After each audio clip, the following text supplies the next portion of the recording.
Welcome to our study 0.2তে সবাইকে স্বাগত। যারা আমার এই আওয়ার স্টাডি 0.2তে যারা নতুন, অবশ্যই চ্যানেলটিকে সাবস্ক্রাইব করে দিও, কারণ নতুন নতুন আপডেট পেতে, যত তাড়াতাড়ি সম্ভব আপডেট পেতে আমি তোমাদের সবারই আগে সব কিছু তোমাদের প্রোভাইড করার চেষ্টা করি।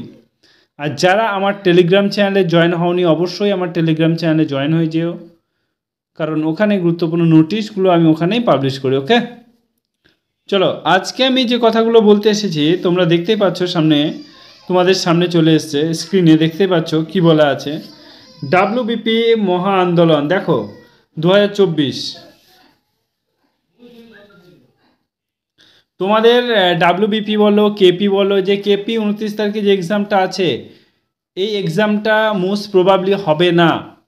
কারণ হচ্ছে ওবিসি কেস না মিটলে রাজ্য সরকার কোনো এক্সাম নেবে না, একদম পুরো বলে দিয়েছে স্বচ্ছতাভাবে। সো ডাব্লিউপি কবে হবে সেটা কেউ জানি না।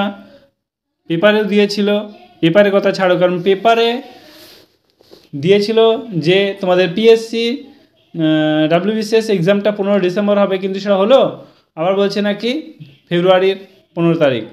সো বি কেয়ারফুল, নিজের দায়িত্ব নিজে বোঝো, কেউ তোমার দায়িত্ব কেউ নেবে না।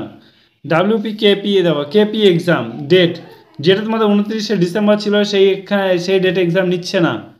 কারণ একটা জিনিস ভালো করে মাথায় বোঝো, 9 লাখ 10 লাখ ছেলে ফর্ম ফিল আপ করেছে, সেখানে তাদের আগে থেকে স্কুলগুলোকে ঠিক করতে হয়। 10 লাখ ছেলে একদিনে পরীক্ষা নিচ্ছে, সেটা তো একদিন মানে খুব সহজে সম্ভব নয়, তার জন্য অনেক দিন আগে থেকেই স্কুলকে জানিয়ে দিতে হয়, কিন্তু সেখানে কোনো খবর নেই। সো তোমাদের এটা ধরে নিতে পারো যে কেপি এক্সাম হচ্ছে না। আর ওবিসি আপডেট জানো, এখন আমাদের নতুন চিফ জাস্টিস অফ ইন্ডিয়া এসছে, যার নাম হচ্ছে সঞ্জীব খান্না, রাইট?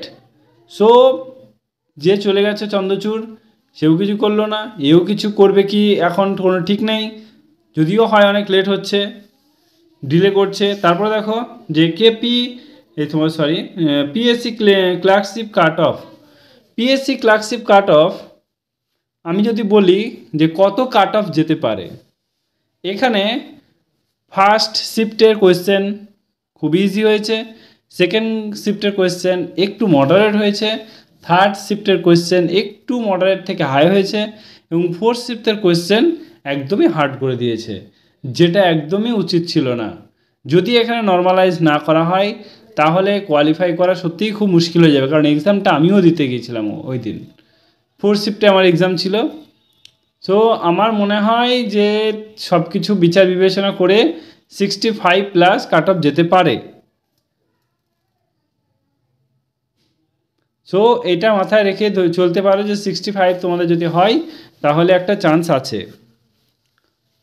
দেখো এই 2019 সালে একটা এক্সাম হয়েছিল তোমার ক্লার্কশিপে, তখন পিএলডিতে কাট অফ ছিল মাত্র 55, মানে খুবই কম বলতে পারো, 50-55, ঠিক আছে? আর নিজের অধিকার নিজে বুঝে নাও, কেউ তোমার অধিকার বুঝে নেবে না। তুমি যদি তোমার পড়াশোনা তুমি না করো, তাহলে এই গোটা ইউনিভার্সের কারো ক্ষমতা নেই তোমাকে ভালো জায়গায় নিয়ে যাওয়ার। তুমি যদি ভাবো আমি কিছু করব, তাহলে করতে পারবে। তুমি নিজে, একটা কথা বলেছিল আমাদের দিদি মমতা বন্দ্যোপাধ্যায়, সে বলেছিল তুমি যদি ভাবো নিজেকে শক্ত তাহলে তুমি শক্ত, তুমি যদি ভাবো আমি দুর্বল তাহলে তুমি দুর্বল, রাইট? সো পড়াশোনার প্রতি নজর দাও, গায়ে বাতাস লাগিয়ে ঘুরে বেরিও না, সময় খুবই সীমিত। আর মহা আন্দোলন তো 20 তারিখে হচ্ছে, 20 তারিখে আমিও যাচ্ছি, ইনশাল্লাহ তোমাদের সঙ্গে দেখা হবে। আর কিছু বলার নেই, ভালো করে পড়াশোনা করো। গার্লফ্রেন্ড, দেখো আমাকে একটা কমেন্ট করেছিল, স্যার আমার গার্লফ্রেন্ড আছে।